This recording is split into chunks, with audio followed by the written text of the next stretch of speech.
Justin Koné-Katinan, cadre du PPACI, a déclaré qu'il n'est pas surpris du fait que la Côte d'Ivoire soit le deuxième fournisseur d'immigrants et demandeurs d'asile en France, derrière l'Afghanistan.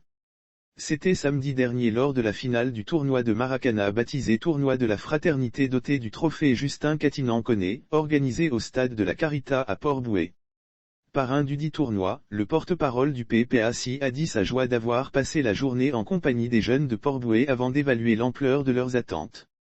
Notre service social n'est pas totalement au service de la jeunesse. Je suis très content d'avoir passé tout ce temps avec cette jeunesse qui est très dynamique.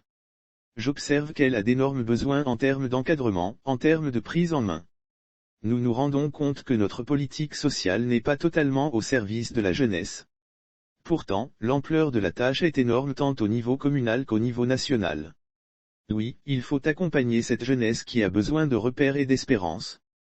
En notre qualité d'un des responsables d'un parti politique comme le PPACI, nous avons le devoir de tenir compte de ça, a déclaré le porte-parole du parti de Laurent Gbagbo. La question de l'emploi est véritablement cruciale, et le gouvernement tente de cacher la vérité avec la main. La question de l'emploi est véritablement cruciale, et le gouvernement tente de cacher la vérité avec la main. Et je ne suis pas surpris que la Côte d'Ivoire soit le deuxième pays fournisseur d'immigrants et demandeurs d'asile en France après l'Afghanistan. La preuve que nous avons beaucoup de choses à faire.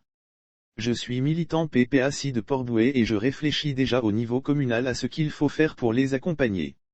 Au niveau national, le PPACI mène aussi la réflexion. À part le football, on peut les égayer autrement, mais on doit surtout penser une politique hardie pour leur intégration dans un processus qui puisse vraiment leur donner leur dignité et leur responsabilité, a-t-il soutenu. Lire aussi Koné-Katinan crache, si Dieu a ramené Gbagbo, c'est pour reprendre le pouvoir et relancer le projet de. L'ancien ministre ivoirien du budget, faut-il le rappeler, est le candidat du parti de Laurent Gbagbo dans cette commune balnéaire aux prochaines élections législatives prévues en Côte d'Ivoire en 2023.